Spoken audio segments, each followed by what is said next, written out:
Bismillahirrahmanirrahim. Dear students, Assalamu alaikum. Mathematics for pre-9th and 9th class, unit number 1, matrices and determinants. Review exercise 1, complete solution. Video में आगे बढ़ने से पहले आपसे request है, please subscribe my channel Illuminators study club. Question number 1, multiple choice questions. Choose the correct answer. Statement 1, the order of matrix 2 1 is. हमें एक matrix दिया गया है, इस मैट्रिक्स का ऑर्डर बताना है. ऑप्शन है 2 by 1, option B 1 by 2, C 1 by 1, option D 2 by 2. किसी भी मैट्रिक्स का ऑर्डर उसकी नंबर ऑफ रोज और नंबर ऑफ कॉलम्स पर डिपेंड करता है. इस मैट्रिक्स में 1 रो और 2 कॉलम्स हैं. इस तरह इस मैट्रिक्स का ऑर्डर जो है वो होगा 1 by 2.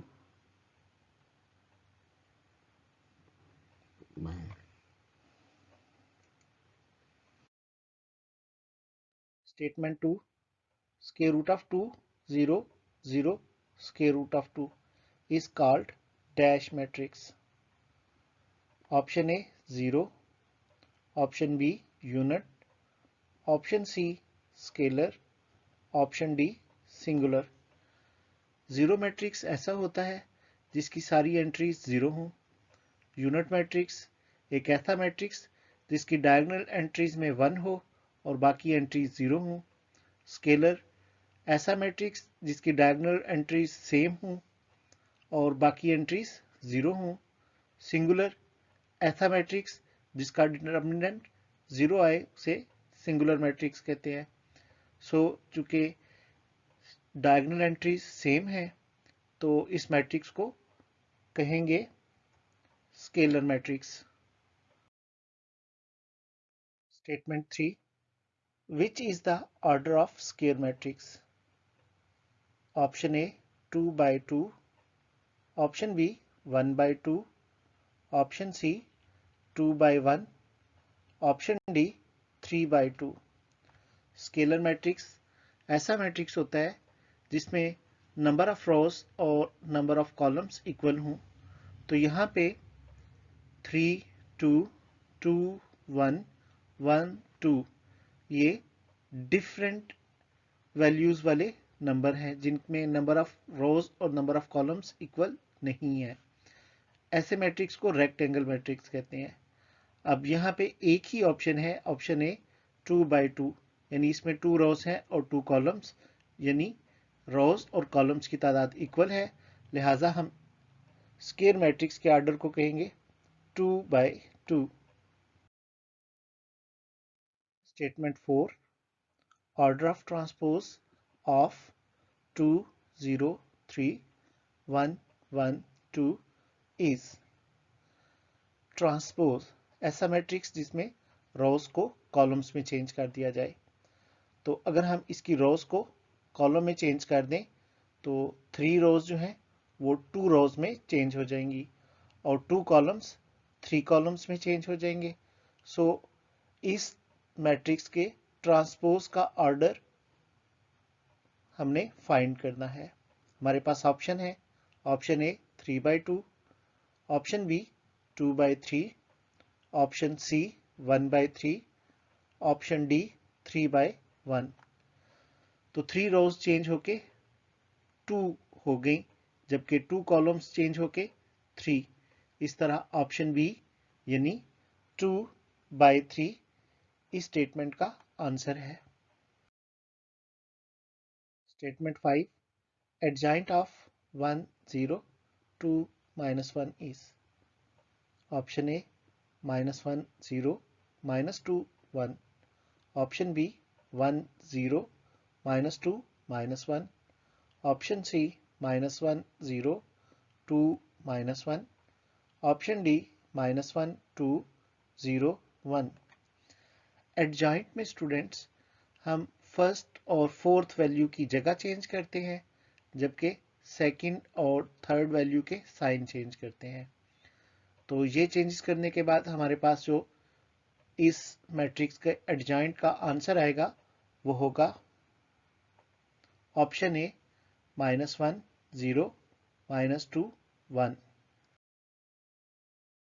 Statement 6, product of x y 2 -1 is. दो मैट्रिक्स दिए गए हैं, इनको हमने मल्टीप्लाई करना है, तो आंसर क्या होगा?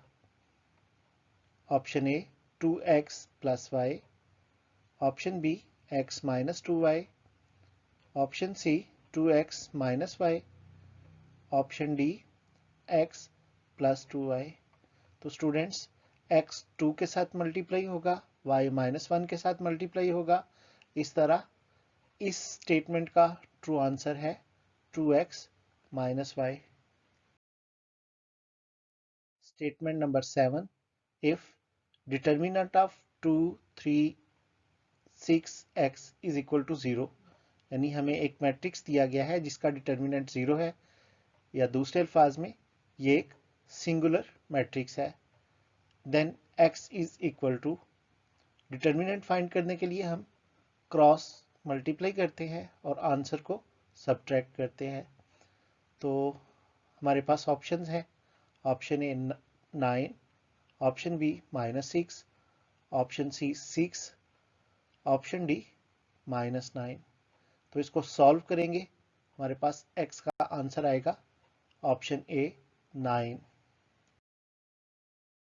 Statement number 8, if x plus matrix -1 0 -2 -1 equal matrix 1 0 0 1, then x is equal to. हमारे पास दो मैट्रिक्स x और -1 0 -2 -1 मैट्रिक्स ऐड हो रहे हैं, और इन दोनों के एडिशन से हमारे पास जो आंसर आता है 1 0 0 1। अगर हम x की वैल्यू फाइंड करना चाहें तो मैट्रिक्स जो ऐड हो रहा है उसको दूसरी साइड पे ले जाएंगे, वो वहां जाके सब्ट्रैक्ट हो जाएगा। तो दोनों मैट्रिक्स को हम रफ वर्क पे सब्ट्रैक्ट करके देखेंगे, हमारे पास इस क्वेश्चन का या इस स्टेटमेंट का आंसर आ जाएगा। ऑप्शंस देखते हैं इसके लिए, 2 2 2 0, option B 0 2 2, option C 2 0 0 2, option D 2 0 2 2। तो सॉल्व करने के बाद हमने देखा कि x की वैल्यू है 2 0 2 2, यानी option D. Question number 2, complete the following. First statement है 0 0 0 0 is called dash matrix. Students इस मैट्रिक्स में तमाम एंट्रीज 0 हैं, तो ऐसा मैट्रिक्स जिसकी एंट्री 0 हो उसे कहते हैं नल मैट्रिक्स।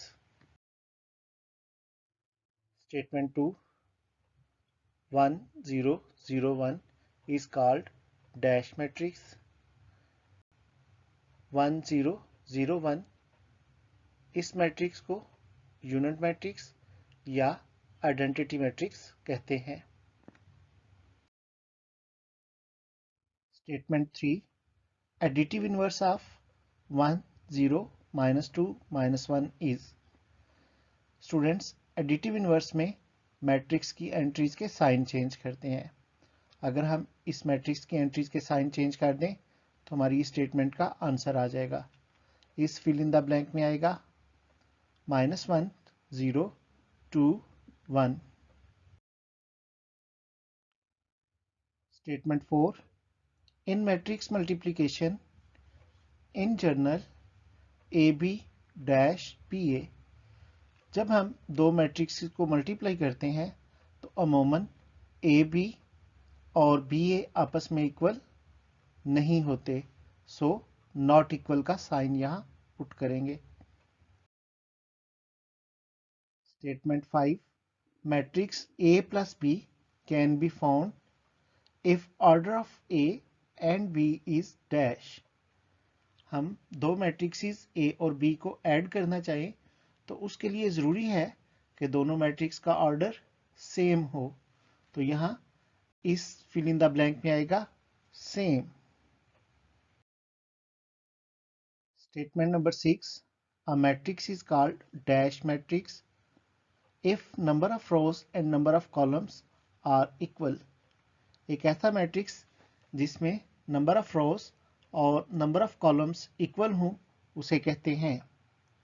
ऐसे मैट्रिक्स को स्टूडेंट्स स्क्वायर मैट्रिक्स कहते हैं। Question number 3, if a plus 3 6 4 b minus 1 equal minus 3 6 4 2 then find a and b। Students हमें दो मैट्रिक्स दिए गए हैं और कंडीशन यह है कि ये दोनों मैट्रिक्स आपस में इक्वल हैं। इस कंडीशन से हमने a और b की वैल्यू फाइंड करनी है। दोनों मैट्रिक्स आपस में इक्वल हैं तो इनकी कोरेस्पॉन्डिंग एंट्रीज भी इक्वल होंगी। जैसे हम फर्स्ट रो की सेकंड एंट्री को देखें तो 4 और 4 इक्वल है। सेकंड रो में फर्स्ट एंट्री देखें 6 और 6 इक्वल है। तो फर्स्ट एंट्री के इक्वल और लास्ट एंट्री के इक्वल हम रख लेते हैं। तो यहाँ हमारे पास कोरेस्पॉन्डिंग एंट्रीज को कंपेयर करने से आ जाएगा a plus 3 equal to -3 and b minus 1 equal to 2। +3 की साइड चेंज करेंगे और दूसरी साइड पे -1 की साइड चेंज करेंगे। -3 -3 माइनस के 6, 2 + 1 3। इस तरह a का आंसर -6 और b का answer 3। Question number 4, if a is equal to 1 3 0, b is equal 5 -2 -4 -1, then find the following। First statement 2a plus 3b। तो a और b की वैल्यू को पुट करके हम 2a plus 3b फाइंड करेंगे। इस कंडीशन यानी 2a plus 3b में a और b की वैल्यू पुट कर लेते हैं। अब 2 को a की वैल्यू से और 3 को b की वैल्यू की तमाम एंट्री से मल्टीप्लाई कर देते हैं। 2 2s are 4, 2 1s are 2, 2 3s are 6, 2 0 0, 3 5s 15, 3 minus 2s -6, 3 minus 4s are -12, 3 minus 1 is -3। अब इन दोनों मैट्रिक्स को आपस में ऐड कर लेते हैं। तो करेस्पॉन्डिंग एंट्रीज को ऐड कर दिया। सिंप्लीफाई करेंगे 4 + 15 19, 2 - 6 -4, 6 - 12 -6, 0 - 3 -3 इस क्वेश्चन का आंसर होगा। पार्ट 2, इस पार्ट में हमने फाइंड करना है -3a + 2b। तो 3a a की वैल्यू और 2b में b की वैल्यू पुट कर लेते हैं। ये वैल्यूज हमें क्वेश्चन की स्टेटमेंट में दी गई हैं। तो -3 a की जगह उसकी वैल्यू आ गई, +2 b की जगह उसकी वैल्यू, -3 तमाम एंट्री से मल्टीप्लाई होगा, +2 तमाम एंट्री से मल्टीप्लाई। तो माइनस की वजह से तमाम एंट्रीज के साइन चेंज हो गए और 3 से मल्टीप्लाई कर दिया। इसी तरह दूसरी साइड पे 2 जो है तमाम एंट्री से मल्टीप्लाई हो गया। अब ये दोनों मैट्रिक्स आपस में ऐड हो रहे हैं तो जो कोरेस्पोंडिंग एंट्रीज हैं उनको हम आपस में ऐड कर लेते हैं। -6 + 10 -3 -4 -9 -8 0 -2। सिंप्लीफाई किया, -6 + 10 4 -3 -4 -7 -9 -8 -17 0 -2 -2। Part number 3, -3 × a + 2b। जी स्टूडेंट्स, a और b की वैल्यू पुट कर दी। तो इस क्वेश्चन के अंदर हमने पहले राउंड ब्रैकेट को सॉल्व करना है। राउंड ब्रैकेट में हम पहले 2 को बी की तमाम एंट्री से मल्टीप्लाई करेंगे। 2 को एंट्री से मल्टीप्लाई करने के बाद हमारे पास आया 10 -4 -8 -2। अब राउंड ब्रैकेट में दोनों मैट्रिक्स को आपस में दरमियान में चूंकि प्लस का साइन है तो ऐड कर देंगे जी। 2 + 10, 3 + -8, 1 ± -4, 0 ± -2। सिंप्लीफाई कर लेते हैं। 2 + 10 12, 1 - 4 -3, 3 - 8 -5, 0 - 2 -2। अब हम -3 के साथ इन तमाम एंट्रीज को मल्टीप्लाई करेंगे तो माइनस की वजह से तमाम एंट्रीज के साइन चेंज हो जाएंगे और 3 टाइम्स एंट्रीज इंक्रीज हो जाएंगी।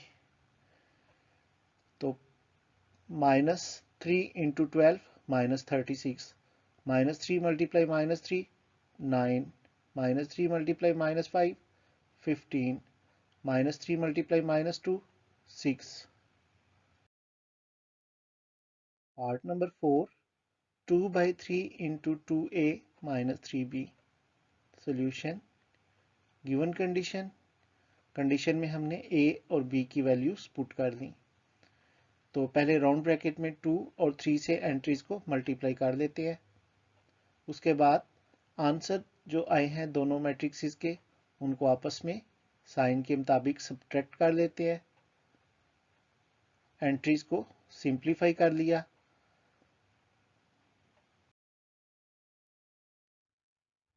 एंट्रीज को 2/3 से मल्टीप्लाई कर दिया।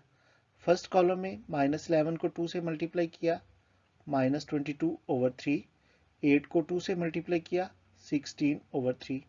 जबकि सेकंड कॉलम में 3 और 18 की कटिंग हो गई। इसी तरह लास्ट एंट्री 3 और 3 की कटिंग हो गई।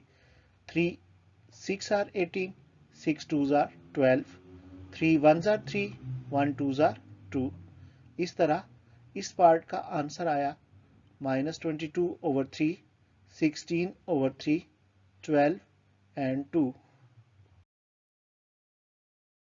Question number 5. Find the value of x if 2 3 1 -3 plus x equal 4 -1 -2 -2। हमारे पास x की वैल्यू अननोन है तो इन दोनों मैट्रिक्स को ऐड करें तो हमारे पास तीसरा मैट्रिक्स 4 -1 -2 -2 आ जाता है। अगर हम इस मैट्रिक्स को राइट साइड पे ले जाएं तो इसका साइन चेंज हो जाएगा। फिर हम सिंप्लीफाई कर लेंगे तो इस तरह हम x की वैल्यू फाइंड कर सकते हैं। गिवन कंडीशन, मैट्रिक्स की साइड चेंज कर देते हैं तो प्लस से माइनस हो गया। दोनों एंट्रीज को सब्ट्रैक्ट कर दें। इस तरह हमारे पास x का आंसर आ जाएगा 2 -4 -3 1। Question number 6. If a is equal 0 2 1 -3, b is equal -3 5 4 -2, then prove that ab is not equal to ba। दोनों मैट्रिक्स को मल्टीप्लाई करना है, पहले a और b को, फिर b और a को। तो हमने प्रूव करना है कि इनका आंसर आपस में इक्वल नहीं आता। तो चलिए स्टूडेंट्स इनको सॉल्व करते हैं। पहले लेफ्ट साइड को सॉल्व करेंगे जिसमें हमारे पास ए बी है जिसको हमने फाइंड करना है। ए बी वैल्यूज के साथ लिख लिया, मल्टीप्लाई फर्स्ट मैट्रिक्स में रोज, सेकंड मैट्रिक्स में कॉलम्स को देखते हुए हमने एंट्रीज को मल्टीप्लाई कर लिया। ब्रैकेट्स की एंट्रीज को मल्टीप्लाई किया। अब आंसर्स को आपस में सिंप्लीफाई कर देते हैं। इस तरह ए और बी का आंसर 5 -21 -2 और 14 आ गया। इसके बाद राइट साइड यानी बी ए को सॉल्व करते हैं। राइट साइड में हमने सॉल्व करना है बी ए। तो बी और ए इन दोनों की एंट्रीज उनके नाम की तरतीब से लिखनी। रोज और कॉलम वाइज हम एंट्रीज को मल्टीप्लाई कर देते हैं। आंसर्स आ गए। इन आंसर्स को आपस में साइन के मुताबिक ऐड या सब्ट्रैक्ट कर लेते हैं। इस तरह बी ए का आंसर 8 -4 -15 11 आ गया। ये आंसर ए बी के इक्वल नहीं है। इस तरह हमने वेरीफाई किया कि हमारा ए बी का आंसर बी ए के आंसर के इक्वल नहीं है। Question number 7। इस क्वेश्चन में हमें ए और बी दो मैट्रिक्स दिए गए हैं। इन मैट्रिक्स से हमने वेरीफाई करना है A B whole's transpose is equal to B transpose S transpose. तो सबसे पहले हम लेफ्ट हैंड साइड यानी A B whole transpose find करेंगे। उसके लिए हमें ए और बी को मल्टीप्लाई करना है। तो ए बी को मल्टीप्लाई करते हैं। मल्टीप्लाई करने के लिए हम फर्स्ट मैट्रिक्स में रोज और सेकंड मैट्रिक्स में कॉलम्स की एंट्रीज को आपस में मल्टीप्लाई करते जाएंगे।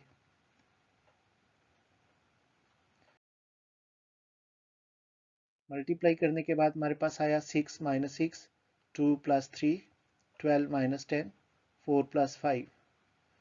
सिंप्लीफाई कर लिया तो ए बी का आंसर 0 5 2 -9 आ। अब हम इस आंसर का ट्रांसपोज फाइंड करते हैं। ट्रांसपोज में हमने रोज को कॉलम्स में चेंज करना होता है। तो फर्स्ट कॉलम 0 5 था जो फर्स्ट रो 0 5 में चेंज हो गया। सेकंड कॉलम 2 9 था जो कि सेकंड रो में चेंज हो गया। अब हम दूसरी यानी राइट हैंड साइड को सॉल्व करते हैं। तो राइट हैंड साइड में पहले ट्रांसपोज है। हम बी और ए के ट्रांसपोज फाइंड कर लेते हैं। बी की वैल्यू तो 2 4 फर्स्ट रो है जिसे हम ट्रांसपोज में फर्स्ट कॉलम में और -3 -5 को सेकंड कॉलम में चेंज कर देते हैं। इसी तरह ए की एंट्रीज को रो से कॉलम में चेंज कर दिया। तो हमने दोनों ट्रांसपोज फाइंड कर लिए। अब स्टूडेंट्स हम बी ट्रांसपोज और ए ट्रांसपोज के जो आंसर्स आए हैं उनको आपस में मल्टीप्लाई करते हैं। तो मल्टीप्लाई करने का मेथड आपको समझा चुका हूँ। फर्स्ट मैट्रिक्स में रोज और सेकंड मैट्रिक्स में कॉलम वाइज हम मल्टीप्लाई करेंगे। सिंप्लीफाई कर लेंगे तो बी और ए ट्रांसपोज का आंसर आ जाएगा 0 2 5 9। ये आंसर लेफ्ट हैंड साइड के आंसर के इक्वल है। Hence verify that A B whole's transpose equal to B transpose A transpose. Part 2 A B whole's inverse equal B inverse A inverse. A और B की values. तो left side को solve करने के लिए A B की values को multiply कर लेते हैं। मल्टीप्लाई हमने पहले मेथड से ही करना है यानी रोज को कॉलम्स से।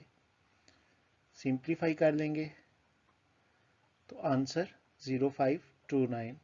अब इसका हमने इन्वर्स फाइंड करना है। इन्वर्स फाइंड करने के लिए हमने सबसे पहले ए बी का डिटर्मिनेंट फिर एडजॉइंट और फिर इन्वर्स फाइंड करेंगे।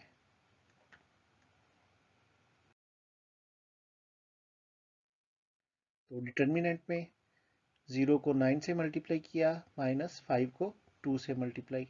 0 9s are 0 -2 5s are 10 0 -10 -10 answer आ जाएगा।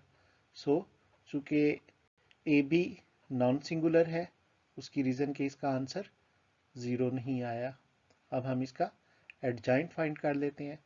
एडजॉइंट में फर्स्ट और फोर्थ वैल्यू को चेंज कर देंगे जबकि सेकंड और थर्ड वैल्यू के साइन चेंज। इस तरह ए बी का एडजॉइन आएगा 9 -5 -2 0।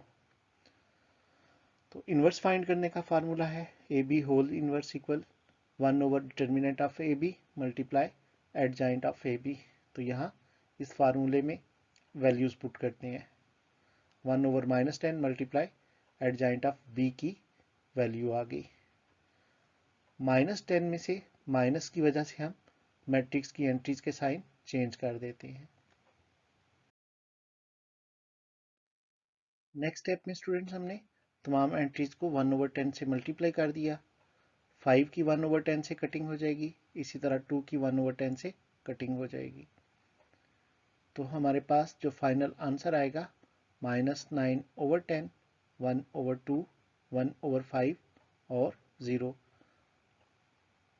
राइट हैंड साइड में B inverse A inverse find करेंगे। तो ए की वैल्यू 3 1 2 -1, ए का determinant 3 multiply -1 minus 1 multiply 2, 3 1s are -3, 2 1s are -2, -3 -2 -5। Adjoint of ए, तो 3 और -1 की जगह चेंज कर देंगे, -1 3 हो गया, जबकि 1 और 2 के साइन -1 -2, तो ये -1 -1 -2 3 एडजॉइंट ऑफ ए आ गया। अब फार्मूला है A inverse equal 1 over determinant A multiply adjoint of A. Values put कर दी, माइनस की वजह से एंट्रीज के साइन चेंज कर दिए। अब हम बी मैट्रिक्स का डिटर्मिनेंट और एडजॉइंट फाइंड करते हैं। तो 2 मल्टीप्लाई -5 -3 मल्टीप्लाई -4, सिंप्लीफाई करने के बाद डिटर्मिनेंट जो आएगा वो है 2। इसके बाद अब एडजॉइंट फाइंड करते हैं।